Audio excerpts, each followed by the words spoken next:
I bet you didn't know that the best glow up technique is falling in love with yourself, and not in a cute aesthetic way, but in a radical and unapologetic one. Today, you'll learn how to use self love as an image booster.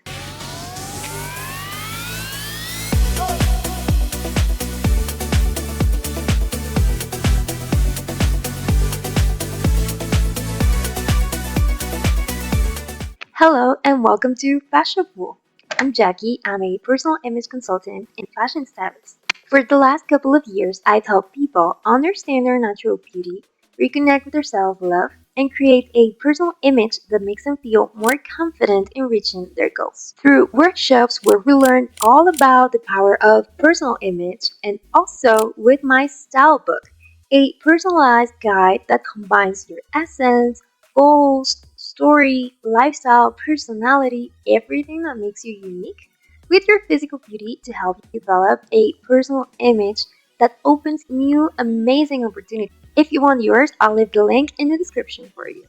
But if you want to explore all of this on your own, here on my channel you can find a lot of videos about personal style but from a self-love perspective. I love sharing all my tips on how to become confident and unforgettable. And that's exactly what we're gonna do here today. I'm gonna help you understand the power of self-love beyond lighting candles, taking long showers, and doing your skincare. Don't get me wrong, that's good, we love that, but loving yourself is far deeper than that. And I truly mean this because I've been through it all. I went from the insecure little girl who was bullied in school to the tough girl who would pretend to have no feelings to endure bullying, people pleasing, hiding behind makeup, clothes so people would think I was perfect and therefore get external validation, until I finally broke up with my ego to achieve real self-love. And believe me when I tell you, loving yourself is one of the hardest things to do, because out there you can find a lot of information about this topic, but it only remains on the surface. And that doesn't help with the root of the problem. And it's especially hard to know where to start when you have endured difficulties related to your body, your self-perception, opinions of other people about you, your appearance, or even violence. But I'm here today to tell you that it is possible and that you are not alone in this. I know how hard it can be to stand in front of the mirror and feel hopeless and even angry with what you see. I mean it when I say you don't deserve to spend the rest of your life feeling that way. Nobody does. So I'm going to share with you all the things I did to get over my insecurities and love myself for real. Keep in mind, this is all the things that worked for me, things that I've learned from books, from my therapists, and my experience. So take the advice that resonates with you the most. Before we start, I want to make a quick disclaimer. Self-love is prioritizing yourself, your mental peace, happiness, and development above everything. This doesn't make you selfish or self-absorbed. Preserving your relationship with yourself should be your highest priority, because when you have a healthy connection with yourself, you can create healthy relationship with others. Love attracts love. Remember that. Okay, now let's talk about how to build real self-love. Tip number one, let go of the triggers regardless who they are. This might seem obvious at first, but sometimes when we are in these environments or relationships of any kind where we are being constantly criticized or talked down, living is not exactly our first instinct. For some of us, the first idea is to try to find a way to become stronger, to show that we can actually handle the heat. But this is absolutely unnecessary in a huge waste of your energy. So letting go of the people, group, or place where you're being mistreated is a must in the process of reconnecting with yourself. Whether they are your friends, your partner, or even your family, think about how much more sad or unsatisfied you feel rather than happy when you are with them. You don't have to tolerate that kind of behavior. And I'm aware this is not something that everybody can do easily.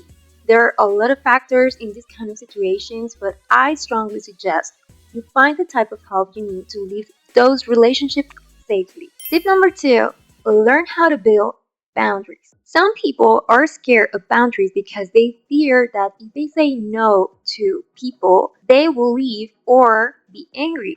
But this is actually one of the best things that can happen to you. If somebody walks out of your life because you set a boundary, then you win the gift of mental peace and self-loyalty.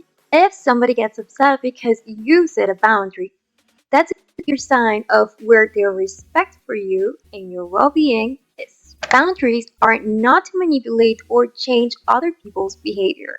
They are to protect yourself from the stuff that doesn't meet your standards, doesn't match your energy or your values, and to remain the one in control of yourself and your emotions. They are an act of love because they take out of your life everything that is not aligned with you, and it puts you in the path of people and opportunities that match what you want for yourself. This makes your relationships feel calm and flow naturally. The chaos is gone because you are allowing in only the people who match your energy.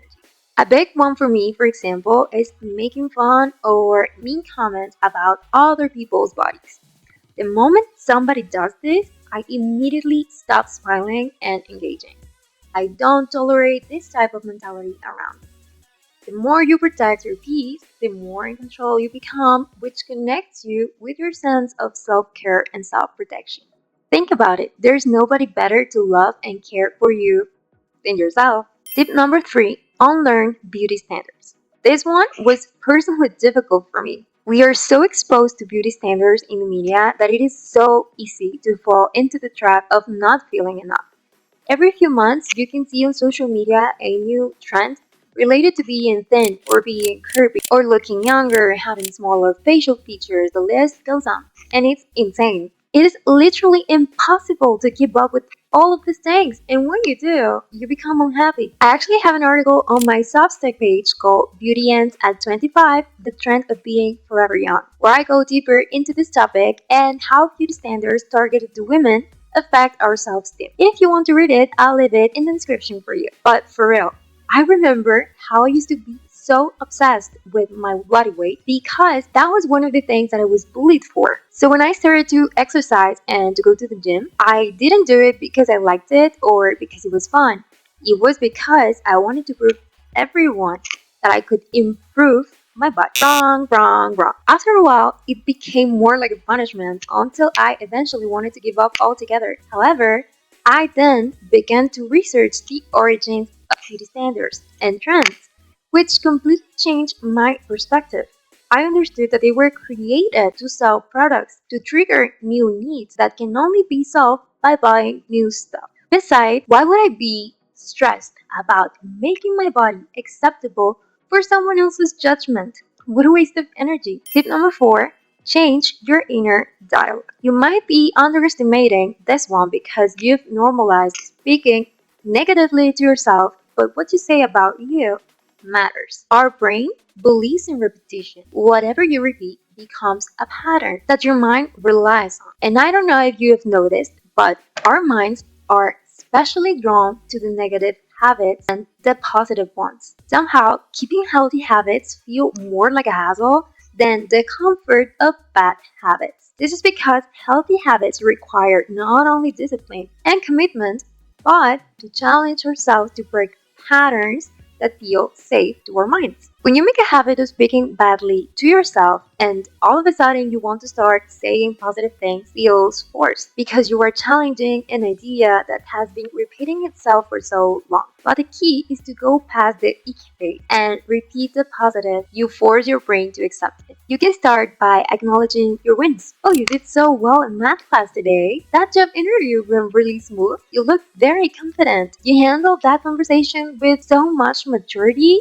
It's impressive. After this kind of thing, then you can move on to your body, which I think is the hardest thing to love about ourselves, as I just mentioned in the last point. Give loving words to your body and appreciate all the good things it does for you every single day. It'll force your mind to accept and pay attention to the blessing it is to live in your body. Tip number five, quit your ego. One thing that can make someone else's comments about you so triggering is the fact that you don't feel confident in who you are. This is because you identify with the negative labels you've heard about yourself and make them a part of your personality. You internalize mean comments and then get offended when somebody notices them. This also happened to me. When I started uni, I created this fake avatar that dressed super fancy and had your makeup on point every day and looked perfect all the time so people wouldn't see through my insecurity. But then once, this guy I didn't even know indirectly called me fake, and my blood was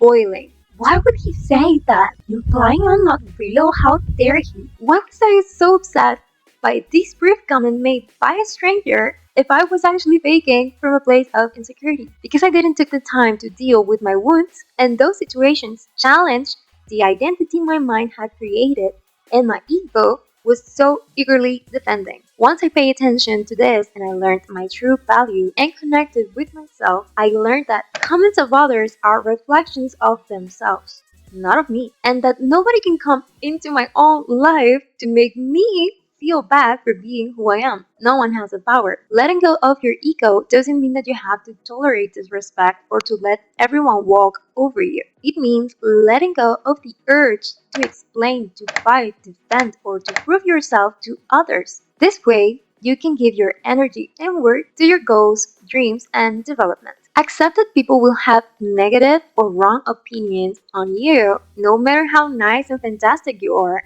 and that's okay, because you are not meant to be loved and praised and accepted by everyone. You are just meant to be accepted by you. Which leads me to the last one. Tip number 6, stop craving external validation. When you are constantly performing for the love and acceptance of others, it's not only a huge sign of extreme insecurity, but also the biggest betrayal to yourself. People who love you for who you are don't expect that you do everything in your power to please them. They accept you with everything you are, even if sometimes they disagree with your views. Only people who will put you on trial are those who want to see how much power they can have over you and how much you react to their provocation. Those who enjoy seeing you worried and trying hard to get something they possess. Accept that nobody possesses something you actually need or lack because you are already valid and important and you have everything inside of you. If you get rejected by a possible partner, friend, a group of people, or a job, it doesn't mean that you have to try harder. It means that you haven't redirected to your rightful place in this life, which is not where you imagined it was. Seeking approval and validation from others affects your self-esteem, making you think that only something or someone from the outside can make you worthy. It takes away your authenticity because you shape yourself into what is needed from you to fit in. Regain control over your life and come back to your body by accepting and choosing your own approval over everyone else's. Now you're probably thinking, okay, I understand how to work on self-love now, but what does all this have to do with my appearance? Well, let me explain. First of all, you have to know that your personal image is divided into two dimensions, the physical dimension and the inner dimension. Both coexist within you and cannot be separated.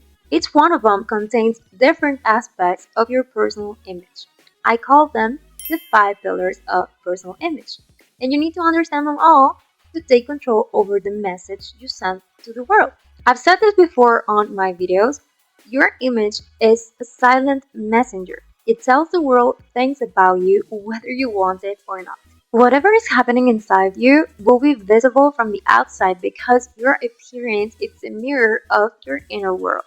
So even if you think, I'm not even trying, I'm just putting on whatever I have at hand in the morning, whatever feels comfortable, and leave for work. That is already your message. People can read that you did that. And it is the same when you put on your best outfit and you do your hair and you walk around feeling like you are the main character of a movie. You don't need to approach people and say, hey, I'm feeling amazing. That's why I dressed up like this today. Your image is already doing all the talking. So this is exactly how self-love can help you glow up for real. If you noticed, all the tips that I just gave you on the last chapter are all applicable for inner dimension, right? This is because if you try to create personal love from the physical dimension without fixing the inner dimension, it won't last. You can wear very expensive clothes, designer bags, luxurious jewelry, expensive makeup brands, and still be insecure. These things will become a mask rather than a true expression of confidence, and you'll become a slave to them. Remember the story I told you before about creating this fake identity that looked perfect from the outside but was just hiding my insecurities? Well,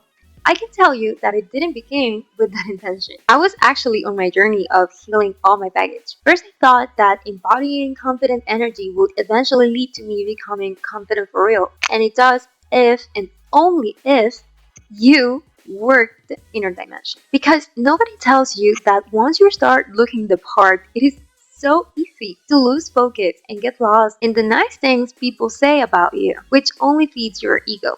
Remember tip number 5?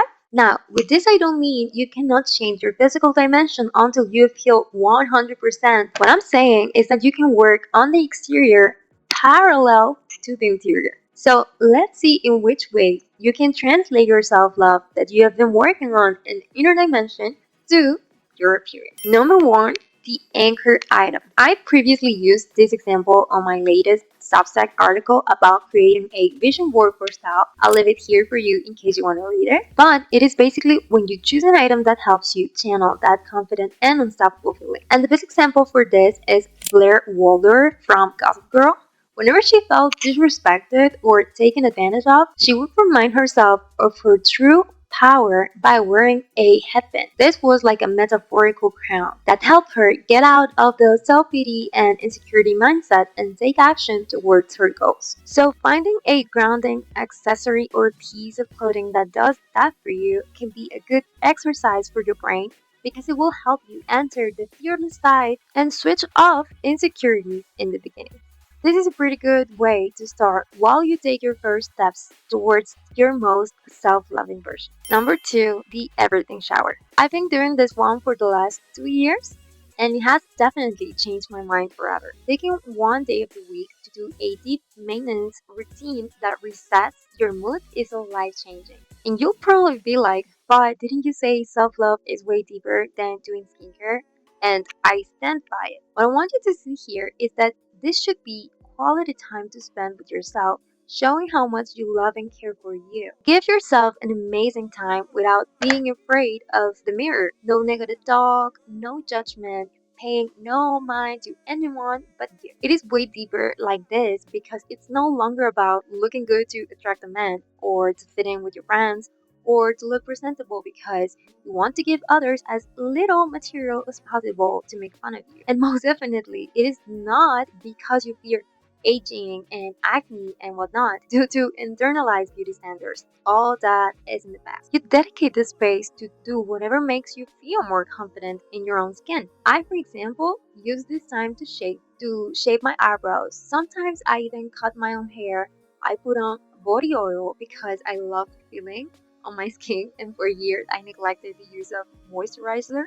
I also listen to my favorite music. I give myself some affirmation words. That is one of my love languages. All these things make me feel so feminine and I love them. And it's a sacred time for me. Number 3, wearing your self-expression. Once you spend long enough with yourself, away from social media and from other people's opinions, you understand better what you like and what you feel attracted to for real. And stop being ashamed of showing it to the world. This is an indicator of knowing your style. I've had clients who have said to me, I don't know how to dress nicely. I don't think I have a style. But it's because they don't realize that style is no more than an expression of your personality. Therefore, every single person on earth has a style. And to be more precise, we all have a mix of different styles because we are not unidimensional beings. We are multi-layered. Once you know this, you can start playing with your looks and experimenting with the items that reflect your true self. So, now you are not dressing to fit in or to look in a way others expect you to look, or just plain safe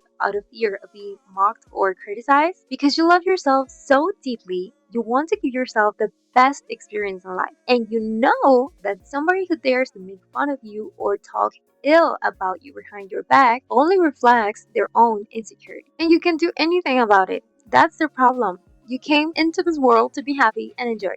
Period. I, for example, had a period when I used to dress with every single trend and even tried moving to more feminine styles because I felt that my dark aesthetic was a phase of my teenage years and that it was not fit for adulthood anymore. But I always ended feeling weird, like I was trying too hard and nothing really felt like me. Then I learned about personal image and realized that I didn't need to force myself into something I didn't enjoy in order to be acceptable. My dark aesthetic could just evolve and mature with me. Number 4, daring to do the unexpected. I often give this advice. When you know well yourself, you accept and celebrate your natural beauty. When you are no longer trapped in beauty standards, in trends, in mean comments, you'll find yourself in this weird spot. You will try new things and you feel like you look strange, but not in a bad way. Embrace it. For the first time, you'll have the confidence to wear things you never wore before.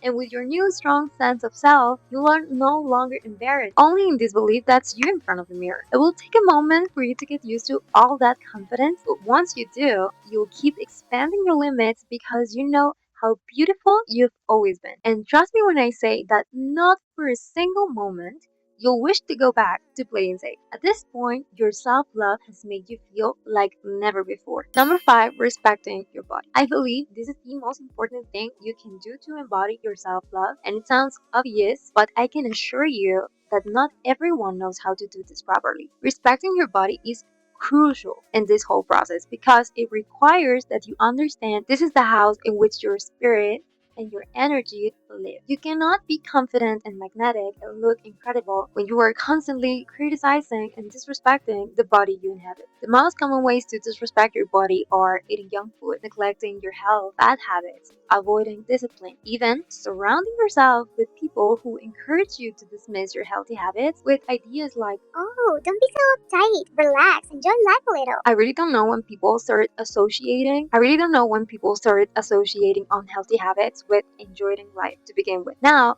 with this, I'm not saying you cannot go out for a drink with your friends or that you cannot watch movies while you have all your favorite snacks. By all means, live your life the way you prefer it. What I'm saying is you are in charge of taking care of your body. And as much as you enjoy certain things, you need to prioritize your health as well as connections that make being healthy more enjoyable. This is actually a sign of deep self-respect, providing yourself with an environment where taking care of your body is the norm. Once you own your self-love to that level, there will be no person or situation whatsoever on earth that will make you go back to the easy way. I'm reading this book that mentions how when we lose ourselves in pleasures like food, substances, sex, alcohol, even antidepressants, it's because our mind has taken control over us and we are looking for a way to shut down the noise of our thoughts. It means that we are disconnected from ourselves and these things are only like band-aids trying to heal a deep wound. Once you work through it, you don't need those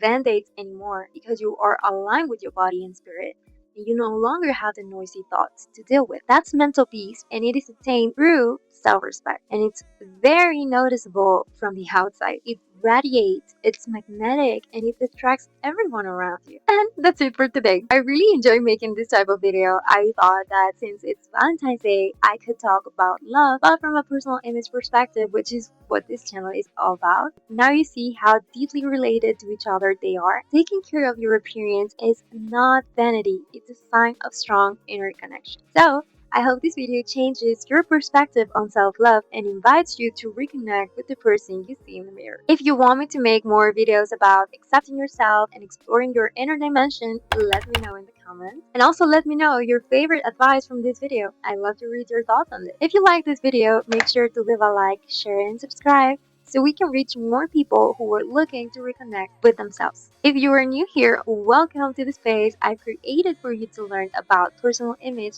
and style, but from a self-love perspective. I don't share the same old-fashioned tips about how to combine trendy colors and how to follow aesthetics because that's only surface level. I offer you all my knowledge so you can create a personal image based on who you truly are while loving, accepting, and highlighting your natural beauty. Because in this channel, we don't believe in flaws. You are already beautiful and enough. Remember, you can also join my Substack community through the link below where I share more in-depth insight of the topics I talk about here on YouTube. It is free for now, so hit that subscribe button. And if you'd like me to help you discover your personal style and create a personalized style book with recommendations tailored to you, you can book a free call with me. This book explores your goals, your personality, challenges, lifestyle, feminine archetypes, what you like and dislike, and everything in your inner dimension, and blends it all together with the elements that flatter your body type, facial essences, and color season to create a personal strategy to achieve your goals and get back your spark. It's not a generic PDF about dressing nicely. It is a roadmap to your success. So book your free call today from anywhere you are in the world. The call is online and it's absolutely free. There, we'll talk about you, your goals, your dreams, so I can help you find the best styling approach for you. Maybe you don't need the whole style book. Maybe you only need to know your best colors for your clothes, hair, and makeup, or you just want to understand better how to dress for your body type. That's also possible, and we can find out through the free call. You can contact me via WhatsApp or book the call with the link in the description. I hope to see you in the next video. Bye bye.